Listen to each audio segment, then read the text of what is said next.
There's a reason why the lefty Twitter mafia leapt on this so aggressively, which is today's Democratic Party hates working class people. Which side are you on? Which side are you on? A couple of weeks ago, Ted Cruz commented on the student loan forgiveness and was absolutely and rightfully dragged.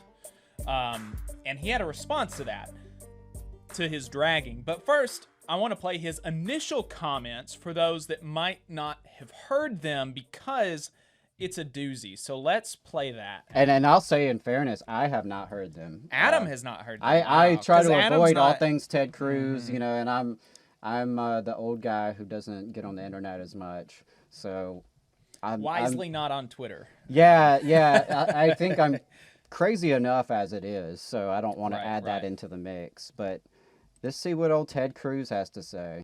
Oh, look, there is a real risk if you are that slacker barista who wasted 7 years in college studying completely useless things, now has loans and can't get a job. Joe Biden just gave you 20 grand. Like, holy cow, 20 grand. That, maybe you weren't going to vote in November and suddenly you just got 20 grand. And, if you can, get off the bong for a minute and head down to the voting station, or just send in your mail-in ballot that the Democrats have helpfully sent you. Wow. Really? Slacker baristas. Get off the Can't bong get off for a the minute. bong, yeah. And also the studying useless things for 7 years. Right. They love that trope. Yeah, which is totally unrepresentative. Useless things like critical thinking, reading, writing, researching. Yeah. Right. Well, I mean, even taking him at face value, like let's say like that we don't think that literature is a valuable thing. The percentage of student loans that are taken up by the liberal arts is minuscule. How many people are there that actually fit this stereotype he's describing? I know a guy who has a math degree from UAH. The same degree that I do. I've got a math degree. My degree is in math. And there's a guy there who he's got a degree now. He has $100,000 in student debt, getting a math degree from UAH. I mean, the average debt is over $30,000 for the average student, right? And there's all these students out there who, for various reasons, were unable to complete their degree. They were forced to drop out because they had to work, they had to take care of family, they got pregnant, whatever the situation may be. You've got a lot of folks out here who have the debt but don't even have the degree, right? And there's a whole conversation to be had about the ways in which college degrees were overemphasized, perhaps, and the so-called college premium is not what it was made out to be. But I mean, that's even worse when you have all the debt and you don't even have the chance of getting that college premium. Right. But Ted Cruz is just totally full of shit. Yeah, well, this look at this. stereotype, it's overplayed. It's so old. And well, look at this. What profession? And this is I didn't do as much prep for this, but I do know for a fact that the representativeness of his stereotype is not. It is not very representative of the reality. And so, maybe this isn't exactly right, but Google says, what profession has the most student debt? Registered nurses. Registered nurses are the career with the most student debt.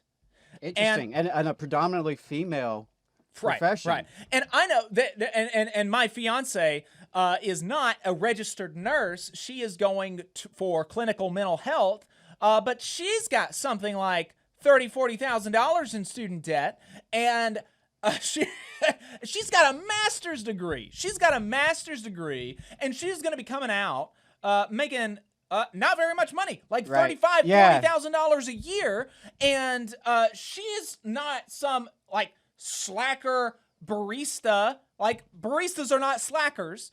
And people who get degrees are not slackers. She had a 4.0 in undergrad and has a 4.0 in grad school, get it for clinical mental health, and she's got all this crazy amount of student debt, and it's going to be difficult for her to pay it back. Right. Yeah, and I'm glad you said that about baristas are not slackers, because I would challenge Ted Cruz to survive a good 12-hour shift as a barista. Go open and then close and see how you feel the next day. Because I don't think he could do it. I don't think he has. No, he couldn't. He doesn't have that kind of hard work in him. Well, and the thing to me about service work that like I've said it a few times on the show. I was a server. I was a server. I was an assistant manager and a cook, and I did everything in a restaurant that you could possibly do. I did it, besides tending a bar, and I had recurring nightmares. Not even that necessarily that my job was that hard. I felt confident in doing it, but just the go, the stressful nature of it. I had recurring nightmares at that job. And now at my current job as a project manager, responsible for literally hundreds of millions of dollars in these big construction projects that I'm basically an administrator for, I have had in my position all of one nightmare about my job, right? And but also in addition to the fast-paced nature of it, the difficulty of the job, the humility of the thing, right? Because you have to put up with so much abuse from the customers that they don't pay you extra to smile, right? Some fancy Harvard boy like Ted Cruz is not going to, maybe he could put maybe he is physically capable of the difficulty level of being a barista, but he could not. He couldn't handle the public. He couldn't handle the public. He would not be humble enough. Right? And that's the big thing, is that you've got to put up with all of this nonsense from the public, and you've got to have a smile the whole time, right? And then you're going to have politicians get on TV and talk about what a sorry sack of shit you are because of the type of job you have. Right. Because of the way you have to pay your bills. Right. And you know what? If there is such a person out there that he described, there is some slacker who can't get off the bong to go vote. I still want them to get debt forgiveness because it's the right thing to do. Right. But also, you're going to find more slackers in management than you will on the shop floor. Absolutely. Absolutely. William in the chat says, talk about slackers. What has Cancun Ted Cruz done in the Senate? That's a good question. Right. Bernie. He just goes on TV and the radio a lot. He doesn't actually do anything for his constituents that's positive. Frankly, I don't think we want him to accomplish much because nothing he's going to accomplish is going to be positive for working people. But I don't want to hit him too much. I'm about being a slacker. I am just fine with him. Being yes, a slacker. Actually, be a slacker, dude. Ted Cruz, please just slack off until hopefully you can disappear. Yeah. Bernie put out a good response to that statement on his TikTok. Let's play that. All right. If you are that slacker barista, nurse at Temple, and as part of our contract, like our build up to our contract campaign, we polled our members about their student debt because we're going to be demanding that the employer also offset the debt, right? And so 120 of our members had a total of $7 million in nursing debt, in student debt. These are nurses? Yeah, these are nurses. And you have to have a college degree to be a nurse, and we're struggling in the hospital. All right. We need more nurses. who wasted 7 years in college studying completely useless things, now has loans and can't get a job. Joe Biden just gave you 20 grand. I have like $88,000 of debt that's just increased year after year. They increase. That increases yeah, because interest rates. They're all federal loans. Yeah. Some of them have 6-7% interest. I mean, we put off buying a house. I'm in my 30s. Put off buying a house. Put off getting married for a while.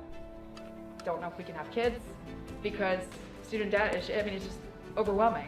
And now as a union organizer, I'm explicitly excluded from the public service loan forgiveness program. Like, holy cow, 20 grand. That, maybe you weren't going to vote in November and suddenly you just got 20 grand. And, if you can, get off the bong for a minute and head down to the voting station, or just send in your mail-in ballot that the Democrats have helpfully sent you. It could drive up turnout, particularly among young people. My student loan payments every month are double my rent. About $1,100.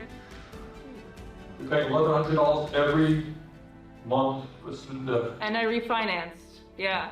What does that mean in terms of your financial situation in your life? I'm working 2 jobs now, and that's going to be my future for a while.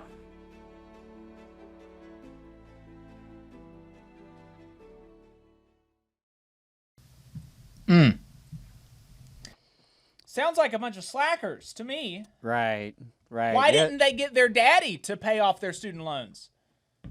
Yeah, there was a lot there. I mean, the nurses, as we said, like a predominantly female profession. The exclusion of union organizers from the public service loan forgiveness. Yeah. That's another one that I think is, I didn't think it was that big of a deal until you mentioned, maybe last week or week before, that people working for the Right to Work Foundation can technically qualify for this program.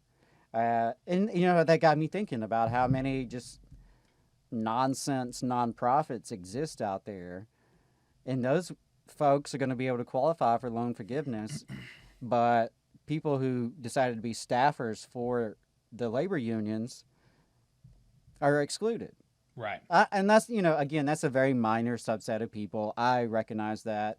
And some folks will say you're pretty privileged to be a union staffer, and in some ways you are. But more so, it just kind of goes to the broader issues of how exclusionary things are in terms of relief. Right. And just the extent to which this is a major problem. It's dragging down, and at this point, generations. Right. Not just a generation, but multiple generations. Right. And so we're going to play his response to this backlash, but part of his response is going to be that, I didn't mean every barista, right? Of course. And for one, what a loser to back off of what he said, because obviously if you go back and listen to what he said. He sounded very cocky. He sounded cocky, and he obviously meant it to be, slacker to be, a representative adjective of the profession of baristas who have student debt. In a conversation about student debt, you are not going to bring up what you believe to be an unrepresentative faction of people who are going to be wrongfully benefiting from this. You're going to bring up the people that you believe are representative of the folks who are getting this student loan forgiveness. And so he's just totally backs off of it like a little baby. I'm surprised he didn't bring up physical appearances. Yeah. Like, tattoos and piercings and funky colored hair, right? Because I think that's also part of the stereotype and the trope is like, these are alternative type people. Yeah. People that they wouldn't see at their bougie evangelical church on Sunday. Right. Or at the Alabama GOP fundraiser where you might run into Tim James. And Lindy Blanchard and type of folks that wouldn't necessarily fit in there. Right. Yeah, so let's play his response to the backlash. Oh, goodness. Yeah, it really was quite amazing. Bernie put out an official video responding to verdict. I love when this podcast drives the political news. I will say also that and all of the Bernie bros, their heads exploded. I got to say, by the way, you knew that was going to happen because when we were doing the last episode, and I talked about the slackers who had wasted 6 years with getting a useless degree working as baristas might come out and vote if they can get off their bong long enough to do so. I saw in the register your eyes grow wide as you're like, oh crap. But I also, all right, I want to tap into your Yale education. Because there is a logical fallacy that these lefties are engaged in. When I said that some slackers are baristas, they translated that into all baristas are slackers. Right. Which is just not. maybe you could help me out with deductive logic, but I'm pretty sure that second statement doesn't flow from the first. Yeah, so now the good folks at Left Reckoning, Matt Leck and David Griscom, I would recommend following them on YouTube. But they mentioned this. It's super, super funny how these two Harvard-educated fancy boys are talking about the working class and who is worthy of being called a slacker and who is not worthy of being called a slacker, and talking about people who actually have to work for a living.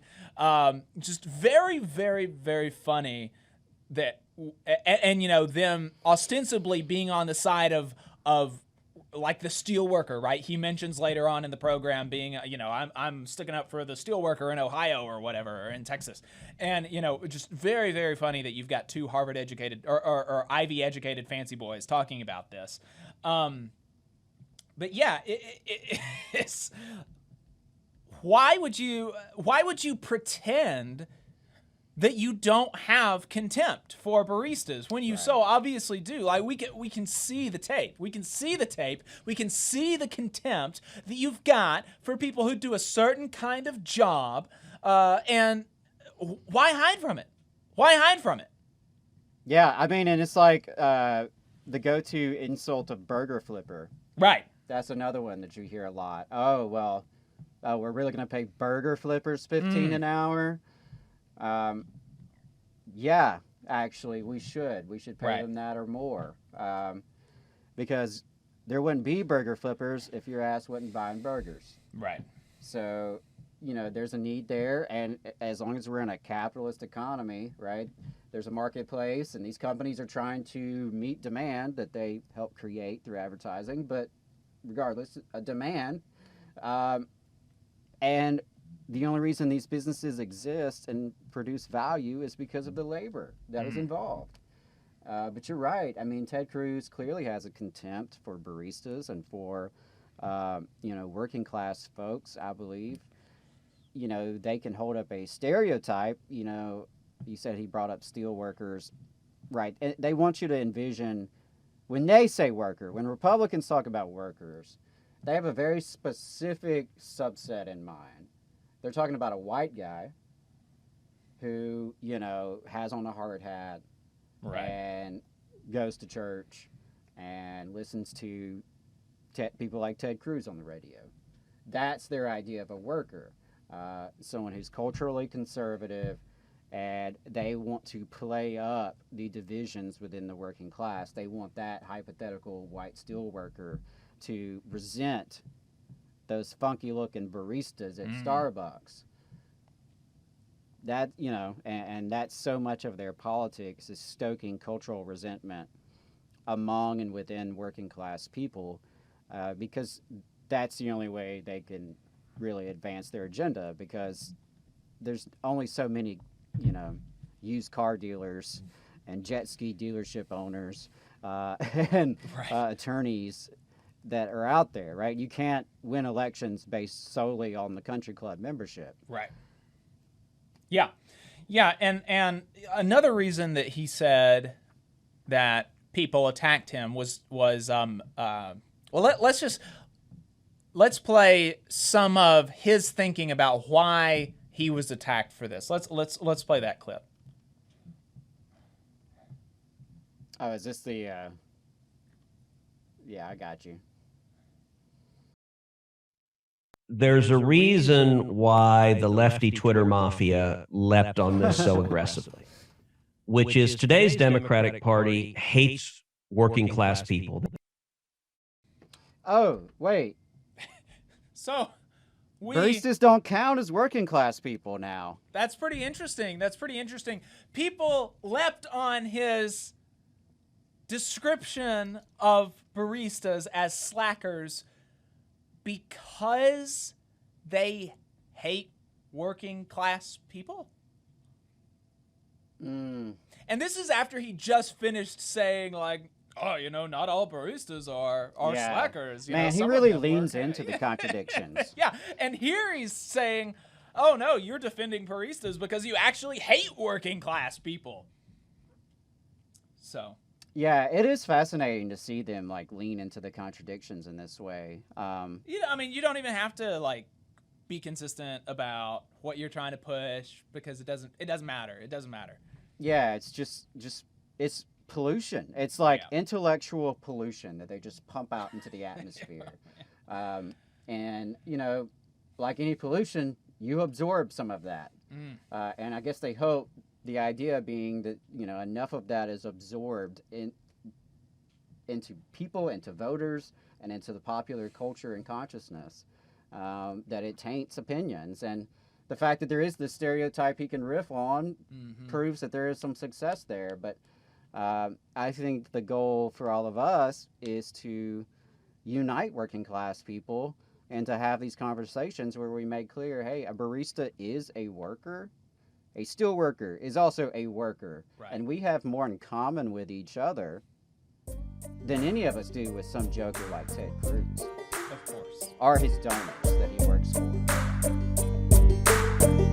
You just saw a clip from the Valley Labor Report. We are live every Saturday morning from 9:30 a.m. till 12:30 p.m. And we pride ourselves on keeping all of our content free to everybody so that we can talk to as many working folks as possible. If you support the work that we're doing, you think that it's important, you think that it's good, then consider making a monthly contribution to the project, and you can do that on our website, tvlr.fm.